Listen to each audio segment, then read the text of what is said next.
Hello दोस्तों तो आप सभी का स्वागत है। दोस्तों आज हम जानते हैं कि कैसे आचार्य चाणक्य ने चंद्रगुप्त मौर्य के होने वाले पुत्र को बचाया। दोस्तों इतिहास की एक ऐसी कहानी जो कि रोने पर मजबूर कर देती है। बहुत ही दर्दनाक ये कहानी है दोस्तों, जिसने कि इतिहास ही बदल दिया। दोस्तों मौर्य साम्राज्य की स्थापना के बाद सम्राट चंद्रगुप्त मौर्य के अनेक शत्रु भी बन गए।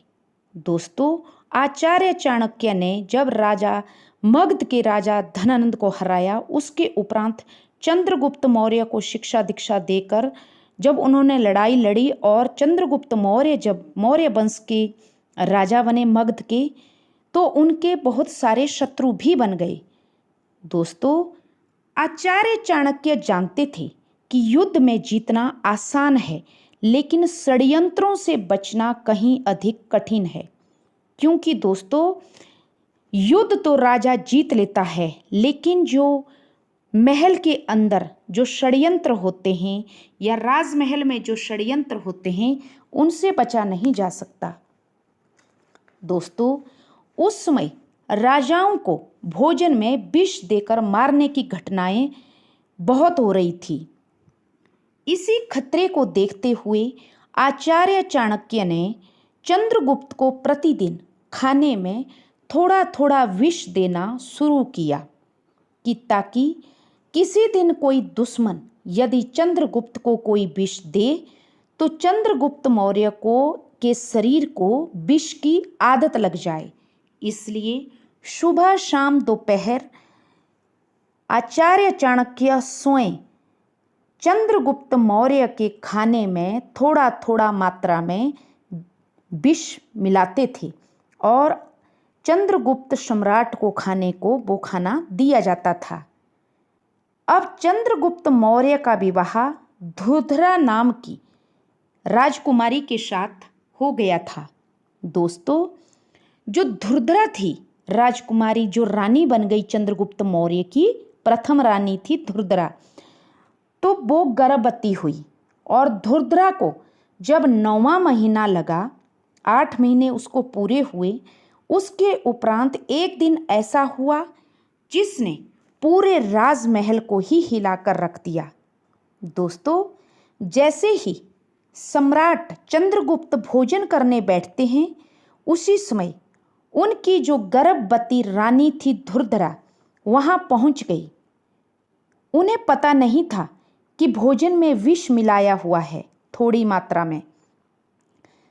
ना तो ये बात चंद्रगुप्त मौर्य को पता थी, क्योंकि आचार्य चाणक्य चंद्रगुप्त मौर्य को ये थोड़ा थोड़ा मात्रा में देते थे। पहले के जमाने में दोस्तों राजाओं का खाना भी पहले चेक किया जाता था, पहले उनका खाना किसी और को खिलाया जाता था। लेकिन आचार्य चाणक्य ने जब ये बागडोर खुद अपने हाथों में ली तो खाना किसी को ना देकर परखा नहीं और सीधा चंद्रगुप्त मौर्य की थाली में खाना परोसा। रानी धुरंधरा वहाँ प्रेम बस आई और सम्राट चंद्रगुप्त मौर्य के समीप पाथली मारकर बैठ गई। रानी ने प्रेम बस उसी थाली से दोस्तों कुछ ग्रास खा लिए और कुछ ही देर में रानी की तबीयत बहुत ज़्यादा बिगड़ने लगी। दोस्तों क्योंकि रानी गर्भवती थी, विष का प्रभाव तेजी से फैलने लगा। महल में अफरा तफरी मच गई। दोस्तों राजवैद्य बुलाए गए, लेकिन स्थिति गंभीर होती जा रही थी। दोस्तों तब आचार्य चाणक्य तुरंत वहां पहुंचे। उन्होंने समझ लिया कि अब रानी को बचाना मुश्किल है, लेकिन उनके गर्भ में पल रहा शिशु अभी जीवित था, जो कि 9 महीने का था। समय बहुत कम था। आचार्य चाणक्य ने तत्काल शल्य क्रिया जैसी प्रक्रिया को अंजाम देकर रानी को पेट को फाड़कर उस बच्चे को बचा लिया। दोस्तों रानी धुरधरा तो नहीं बच पाई, लेकिन रानी के पेट फाड़कर उस बच्चे को, जो सम्राट चंद्रगुप्त मौर्य का पुत्र था, उसको बचा लिया गया। चंद्रगुप्त मौर्य सम्राट बहुत दुखी हुए, लेकिन एक तरफ खुशी भी थी कि आने वाली संतान पुत्र के रूप में है और राज्य को उसका उत्तराधिकारी प्राप्त हो चुका है। लेकिन दोस्तों, विष की एक छोटी सी बूंद जो शिशु हुआ था पुत्र पैदा, उसके सिर पर गई थी। उसी बिंदु के कारण उसका नाम आचार्य चाणक्य ने बिंदुसार रखा।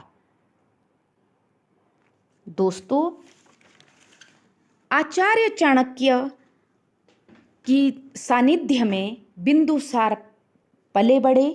आचार्य चाणक्य ने स्वयं बिंदुसार को शिक्षा दीक्षा दी और चंद्रगुप्त मौर्य के रहते उसको मौर्य वंश का दूसरा सम्राट बनाया गया, बिंदुसार को, जो धुरधरा का पुत्र बड़ा हुआ। बाद में चंद्रगुप्त मौर्य ने तो दूसरा विवाह भी कर लिया था, लेकिन चंद्रगुप्त मौर्य को दूसरे विवाह से कोई पुत्र प्राप्त नहीं हुआ। जो पहली रानी थी धुरधरा, उसी से चंद्रगुप्त मौर्य को पुत्र प्राप्त हुआ था।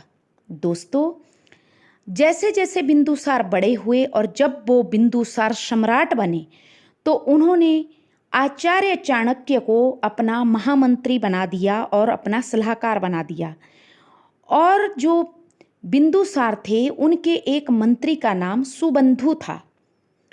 दोस्तों, सुबंधु बहुत ज़्यादा चतुर, चालाक और षड्यंत्र करने वाला था। सुबंधु ने एक दिन बिंदुसार को बताया कि तुम्हारी माँ का कातिल आचार्य चाणक्य ही है। इसी ने तुम्हारी माँ को विष देकर मारा और फिर तुम्हारी माँ का पेट फाड़कर तुम्हारे को बाहर निकाला गया। इस पर दोस्तों, बिंदुसार तो अब राजा बन चुका था, सम्राट मौर्य वंश का। तो वो आचार्य चाणक्य के पास जाते हैं और उन्हें बहुत खरी खोटी सुनाते हैं और उनको, आचार्य चाणक्य को, अपने राज्य से भी बाहर निष्कासित कर देते हैं। दोस्तों, आचार्य चाणक्य, क्योंकि अब चंद्रगुप्त मौर्य तो बचे नहीं थे, तो आचार्य चाणक्य बिंदुसार के कहने पे राज्य से बाहर एक कुटिया बनाकर रहने लगते हैं। दोस्तों, फिर धीरे धीरे बिंदुसार को दूसरे मंत्रियों के और दूसरे रिश्तेदारों के द्वारा पता चलता है कि जो आचार्य चाणक्य हैं वो निर्दोष थे, कि तुम्हारी जो माताश्री थी उन्होंने गलती से राजा का खाना खा लिया था, क्योंकि राजाओं को तो अक्सर थोड़ा थोड़ा खाने में विष दिया ही जाता है कि ताकि उनके शरीर को आदत बनी रहे। इसलिए अब बिंदुसार को अपनी गलती का पछतावा होता है और वो आचार्य चाणक्य को मनाने के लिए उनकी कुटिया के समीप दौड़कर जाने लगते हैं। लेकिन जो सुबंधु नाम का मंत्री था, वो आचार्य चाणक्य से बहुत ज़्यादा दोस्तों जलता था। और सुबंधु ने जैसे ही रात के अंधेरे में आचार्य चाणक्य सो रहे थे, सुबंधु ने उनकी कुटिया पे चारों तरफ से आग लगा दी और आचार्य चाणक्य को जिंदा जला दिया। दोस्तों, जब तक बिंदुसार नंगे पैर वहाँ दौड़ के पहुँचे तब तक वो क्या देखते हैं कि उनके जो महामंत्री, उनके जो गुरु हैं आचार्य चाणक्य, वो मृत्यु को प्राप्त हो चुके हैं और उनकी कुटिया भी जल चुकी है। लेकिन बिंदुसार को जब पता चलता है कि सुबंधु ने आचार्य चाणक्य को जिंदा जला दिया, सोए हुए को, तो सुबंधु ने उसको भी फिर सुबंधु को बिंदुसार ने मृत्यु दंड दिया। दोस्तों,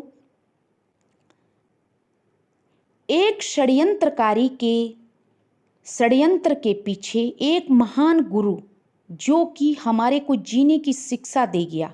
कितनी सारी आचार्य की नीतियाँ आज भी हैं आचार्य चाणक्य की, जिनको सीख सीख के हम लोग आगे बढ़ रहे हैं। तो दोस्तों, बिंदुसार अंत में बिंदुसार ने अपने हाथों से आचार्य चाणक्य का अंतिम संस्कार किया और बहुत ज़्यादा रोया। लेकिन अब रोकर क्या हो सकता था। तो ये थी दोस्तों आचार्य चाणक्य की कहानी कि उन्होंने शल्य क्रिया द्वारा कैसे बिंदुसार को उनकी मां के गर्भ से बाहर लाया था। दोस्तों ऐसी महान हस्ती को, महान आचार्य चाणक्य को हमारा कोटि कोटि नमन। तो ये थी दोस्तों कहानी। आशा करती हूँ आपको पसंद आई। तो थैंक यू।